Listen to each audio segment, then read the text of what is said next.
رحمۃ اللہ علیہ فرمایا کرتے تھے، اللہ اللہ بولنے سے رب دسے، اللہ اللہ بولنے سے رب دسے، اللہ اللہ بولنا آتا کسے، سب کو چھوڑ رب کو دیکھ، سب کو چھوڑ رب کو دیکھ، رب کی نظر سے سب کو دیکھ، چلنے والے کو ایک قدم راستہ، چلنے والے کو ایک قدم راستہ، پیر کامل ملے تو رب دستا، درویش کی نصیحت ہے کہ تیرا سینہ، درویش کی نصیحت ہے کہ تیرا سینہ کمال حق سے بھر جائے، حامل قرآن بچ جائے۔ آخر میں فرمایا گر نہ جائے میری قسمت میں مدینہ جا کر، گر نہ جائے میری قسمت میں مدینہ جا کر، اے خدا کیا کروں تیری جنت لے کر۔ محترم بزرگ و ساتھی، اللہ کا کرم ہے، یہ اشعار مجھے تو یاد ہو گئے، میں چاہتا ہوں ان اشعار کو آپ بھی یاد کریں۔ درود پاک پڑھیں، اللہم صلی علی سیدنا شفیعنا حبیبنا نبینا مولانا محمد مبارک وسلم، صلاۃ و سلام علیک یا سیدی یا رسول اللہ صلی اللہ علیہ وسلم۔ حضور سیدی جو آپ کو درود بابا رحمۃ اللہ علیہ کے سیرت کے بہت سارے پہلوؤں پر آپ نے اب تک تذکرہ سنا، اور بہت ساری باتیں آپ نے ایسی سنی ہوگی جو شاید اس سے پہلے سنے ہو یا نہ سنے ہو، لیکن حقیقت یہ ہے کہ اللہ والے کی شان بہت بلند ہوتی ہے، اور ایسا اللہ والا ہمارے نصیب میں آیا، ہمارے قرب میں آیا، ہمارے اس سرزمین میں آیا، یہ ہمارے لیے بڑی خوش قسمتی ہے، بڑی ہمارے لیے ہمارے نصیب کا ایک بلند مقام۔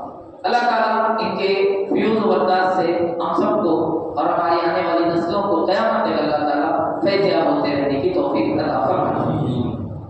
کل آپ نے سماعت کیا تھا کہ حضور درویش بابا رحمۃ اللہ علیہ کی معراج واپس سے ہوئی، پھر اس کے بعد چند ایسی باتیں مشاہدے میں آئی۔ کڑچی جہاں پر آپ زیارت کے لیے جایا کرتے تھے، جہاں ماں صاحبہ رہا کرتی تھی، بڑی عالی بارگاہ تھی جہاں لوگ عشاء کے بعد جایا نہ کرتے تھے کیونکہ ندی پار کرنا تھا، مگر حضور درویش بابا کا معمول یہ تھا کہ آپ عشاء بعد ہی تشریف لے جاتے اور خود اکیلے نہیں جاتے، اپنے ساتھ لوگوں کو بھی لے جاتے، پھر وہاں بھی بہت ساری کرامتیں بہت ساری کرامتوں کا ظہور ہوا، اور ساتھ ہی ساتھ آپ وہاں پر صبح کی نماز فجر کی اذان تک وہاں رہے تھے، پھر مسجد تشریف لائے۔ حضور درویش بابا رحمۃ اللہ علیہ جو کہ نماز کے بڑے سخت پابند تھے، جس کسی کو بھی ملتے سب سے پہلا سوال آپ یہ کرتے کہ نماز پڑھا کیا با، آپ کا ایک تکیہ کلام کا با آپ آخر میں لگایا کرتے تھے، نماز پڑھے کی با۔ اگر کوئی کہتا کہ نہیں پڑھا تو سب سے پہلے اسے کہتے کہ حضور کر کے نماز پڑھ پھر میرے پاس آنا۔ جو بھی آپ کے پاس آتا پہلا سوال آپ کا یہ ہوتا کہ نماز پڑھے کیا۔ ہم جب قبر میں جائیں گے پھر حشر کا میدان قائم ہوگا، حشر کے میدان میں سب سے پہلا سوال اعمال کے بارے میں بندے سے جو پوچھا جائے گا وہ نمازی کے بارے میں، نماز کے بارے میں پوچھا جائے گا کہ نماز پڑھی کیا نہیں۔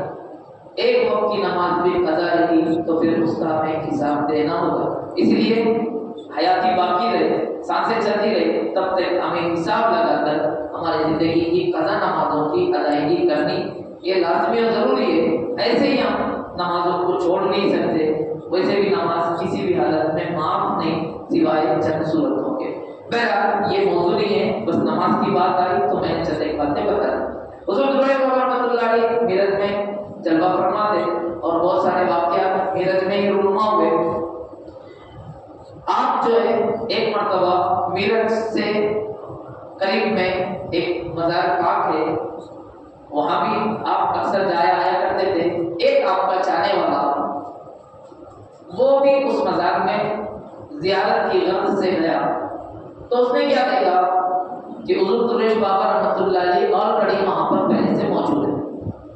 وہ بڑا خوش ہوا، ملاقات کیا، قدم بوسی کیا، دست بوسی کیا، دعائیں دے کر وہ واپس پلٹ کر آ گیا، چونکہ نماز کا وقت ہو چکا۔ وہ جلدی جلدی میں آ گیا اور آ کر قریب کی میرج کی مسجد میں اس نے نماز ادا کرنے کے ارادے سے مسجد میں داخل ہوا۔ وہ کیا دیکھتا ہے کہ میں ابھی درویش بابا سے فلاں مزار پاک میں مل کے آیا، درویش بابا تو مسجد میں بھی بیٹھے ہوئے۔ وہ پوچھنے ہی والا تھا کہ حضور میں نے تو آپ کو ابھی وہاں دیکھا تھا۔ حضور درویش بابا نے فوراً اپنی انگلی منہ پر رکھی اور اس کو اشارے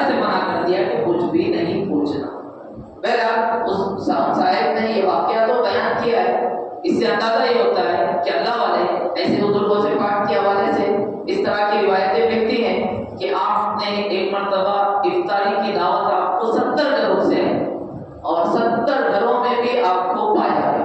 یہ اللہ والوں کی شان ہے کہ وہ ایک وقت کہیں بھی رہ سکتے ہیں. جب غلاموں کا یہ عالم ہے تو تاجدار رسالت صلی اللہ علیہ وسلم کا عالم کیا ہو.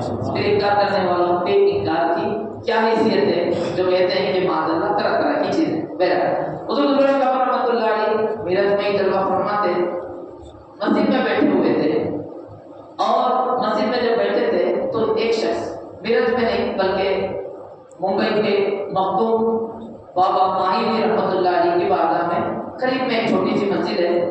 وہاں پر جو ہے ابھی تو بڑی ہوگی, وہاں پر آپ ہمیشہ جایا کرتے ہیں, وہاں پر چلا کشی کرتے, ذکر و اذکار کی محفل سجاتے, اکثر جایا کرتے تھے ممبئی میں مخدوم ماہی بھی رحمۃ اللہ علیہ کی بارگاہ میں. ایک مرتبہ آپ بیٹھ کر وہاں جو ہے ذکر و اذکار میں مشغول تھے. ایک شخص دوڑتا ہوا آیا, مسجد کے اندر داخل ہوا اور داخل ہو کر جیسے حضور درویش بابا کو اس نے دیکھا فوراً آپ کے پاس گیا. آپ جا کر کہنے لگا کہ میں پریشان ہوں, میرے پیچھے پولیس لگے ہوئے ہیں, وہ مجھے دوڑا رہے ہیں, مجھے پکڑنا چاہتے ہیں. آپ جو ہے وہ آئیں گے تو آپ کہہ دیں کہ ہم نے کسی کو نہیں دیکھا. حضور درویش بابا رحمۃ اللہ علیہ اس کی باتیں سنی رہے تھے. اتنے میں پولیس والے اندر آ گئے. آ کر سیدھا درویش بابا رحمۃ اللہ علیہ کی بارگاہ میں آئے. آ کر پوچھا اے بابا کیا کوئی شخص یہاں پر آیا تھا؟ حضور درویش بابا رحمۃ اللہ علیہ نے پولیس والوں سے کہا یہ تو اللہ کا گھر ہے, یہاں لوگ آتے جاتے رہتے ہیں.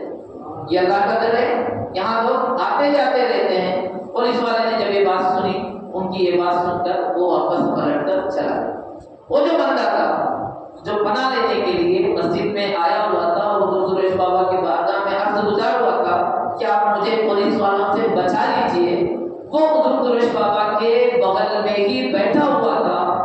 حال یہ تھا کہ پولیس والا آ کر مسجد میں اس نے مشاہدہ کیا, جائزہ لیا کہ کہیں مسجد میں چھپا ہوا تو نہیں ہے. پھر حضور درویش بابا سے اس نے پوچھا بھی کہ کب کوئی آیا تھا اس کے اندر. حضور درویش بابا نے ایسا جواب دیا, نہ تو اس جواب میں جھوٹ شامل تھا, نہ ہی اس جواب میں اس کو بچانا مقصود تھا, بلکہ آپ نے جواب دیا کہ اللہ کا گھر ہے, یہاں لوگ آتے جاتے رہتے ہیں. پولیس والا نکل گیا.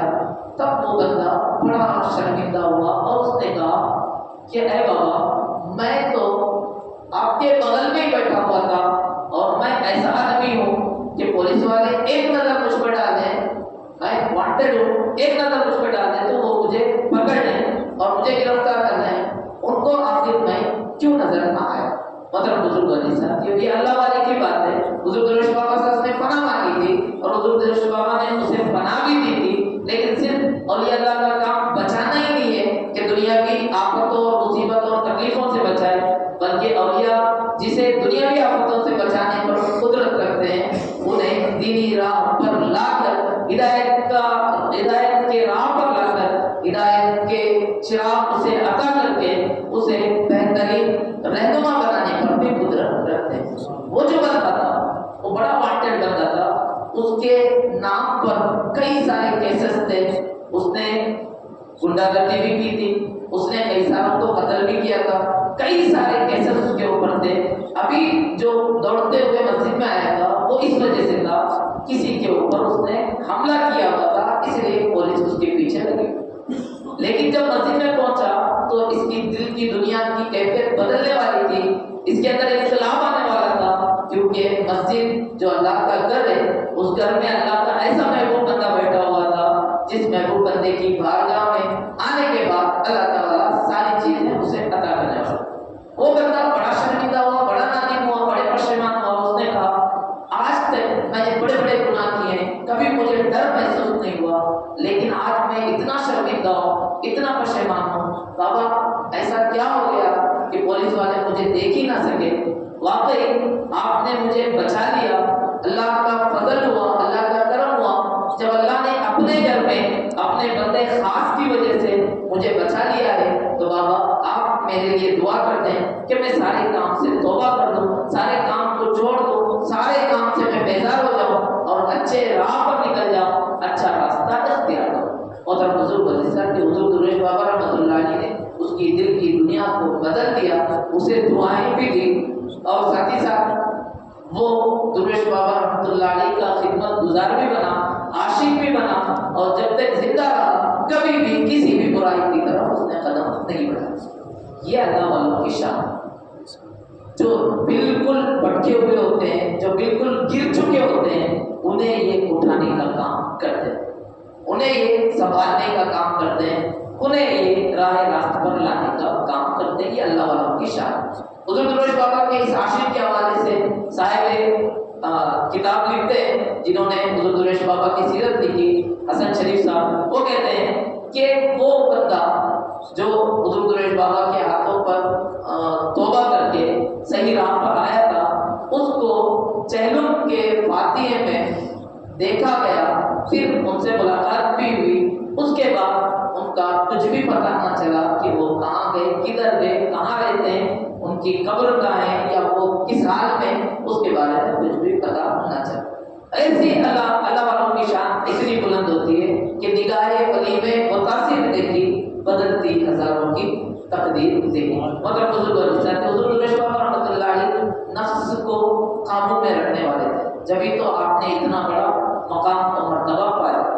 نفس سرکش ہوتا ہے، نفس کسی بھی چیز کی طرف بلاتا ہے، اچھی چیز نظر آ جائے جو کہ حرام ہو، ناجائز ہو، نفس اس کی طرف بڑا کھینچا ہوا چلا جاتا ہے۔ درویش بابا رحمۃ اللہ علیہ ہر اس چیز سے اپنے نفس کو روکتے تھے، قابو میں رکھتے تھے، یہاں تک کہ آپ کی حالت یہ تھی کہ آپ کے سینے میں، آپ کے ہاتھوں میں، آپ کے بدن میں جلنے کے داغ تھے، جلنے کے داغ تھے۔ ایک مرتبہ اجمیر شریف میں جو ہے آپ کو قضائے حاجت کی جگہ میں تکلیف ہوئی، زخم ہوا، وہاں کے خادم نے آپ سے اصرار کیا کہ آپ مرہم لگانے کے لیے دے دیں۔ آپ نے کسی بھی اعتبار سے مرہم لگانے کی اجازت دوسروں کو نہیں دی، بلکہ مرہم لگانا ہوتا تو خود اپنے سے لگا لیتے۔ پھر جب آپ کو صحتیابی ملی تو آپ نے وہاں کے خادم سے کہا کہ مجھے نہانے کی حاجت ہے، درویش کو نہانا ہے، کیونکہ شفا یابی مل گئی ہے، اور شفا یابی سے نہانا یہ سنت مصطفیٰ کی۔ تو نہانے تو خادم نے کہا کہ پانی گرم ہے، لیکن شرط یہ کہ میں خود نہلاؤں گا۔ حضور درویش بابا نے منع کیا، لیکن وہ اصرار اتنا بڑا تو آخر میں آپ نے اجازت دی۔ جو ان کا بیان ہے، سید مظفر علی کا نام ہے، ان کا بیان ہے کہ جب میں نہلا رہا تھا درویش بابا کو تو میں نے بدن کے اکثر حصے میں جلنے کے داغ دیکھے، جیسے ہی جلنے کے داغ دیکھے میں گھبرا کر کھڑا ہو گیا۔ تب درویش بابا رحمۃ اللہ علیہ نے کہا بیٹا گھبراؤ نہیں، درویش کا نفس سرکش ہو جاتا تھا، اس نفس کی سرکشی کو روکنے کے لیے یہ کام کرنا پڑا، یعنی نفس کو قابو میں کرنے کے لیے آپ نے بدن کے حصوں میں بدن جلنے کے داغ پائے جاتے ہیں۔ آج ہم نفس کے تابع بن چکے ہیں، نفس کے پیروکار بن چکے ہیں، نفس جس طرف ہمیں لے جانا چاہے ہم اس طرف جاتے ہیں۔ نہ تو رمضان کا مہینہ دیکھتے ہیں، نہ مسجد اللہ کا گھر دیکھتے ہیں، نہ قرآن پاک کی تلاوت دیکھتے ہیں، نہ اذان کی آوازیں دیکھتے ہیں، نہ ماں باپ کا احترام دیکھتے ہیں۔ نفس ہمیں جس چیز کی طرف بلاتا ہے ہم اس چیز کی طرف قدم بڑھاتے ہوئے جاتے ہیں۔ لیکن ایک درویش ایسا درویش ہے جس نے نفس کے ساتھ ایسی جنگ لڑی کہ نفس آپ کا تابع ہو چکا تھا، آپ نفس کے تابع نہیں تھے۔ اسی لیے آپ دنیا میں جب تک باحیات رہے، بلند مقام پر رہے، آج 51واں سال ہو رہا ہے، اپنی قبر انور پر آپ جلوہ کر رہے ہیں، پھر بھی آپ کا مقام و مرتبہ اتنا بلند ہے کہ آج اللہ نے ہمیں توفیق دی کہ آپ سنیں، ہم بیان کریں۔ یہ درویش رحمۃ اللہ علیہ کی بڑی شان ہے۔ اللہ کریم کی بارگاہ میں دعا ہے کہ اللہ تبارک و تعالیٰ ہمیں ان کے فیض و برکات سے مالا مال عطا فرمائے، ان کے نقش قدم پر چل کر اللہ تعالیٰ ہمیں زندگی سنوارنے، زندگی گزارنے اور زندگی کے راہ پر چلنے کے لیے توفیق عطا فرمائے۔ نفس پر قابو کرنے کی طاقت ان کے صدقے اللہ تعالیٰ ہمیں عطا فرمائے۔ استغفر اللہ ربی من کل ذنب واتوب الیہ۔ ایک صاحب حادثے کی وجہ سے تھوڑے اور چوٹی ہو گئے ہیں، اللہ تعالیٰ انہیں مکمل شفا عطا فرما، صحت عطا فرما، تندرست عافیت عطا فرما۔ حضور درویش بابا کی نگاہ کرم سے اللہ تعالیٰ انہیں جلد روح و صحت عطا فرما، اور جتنے بھی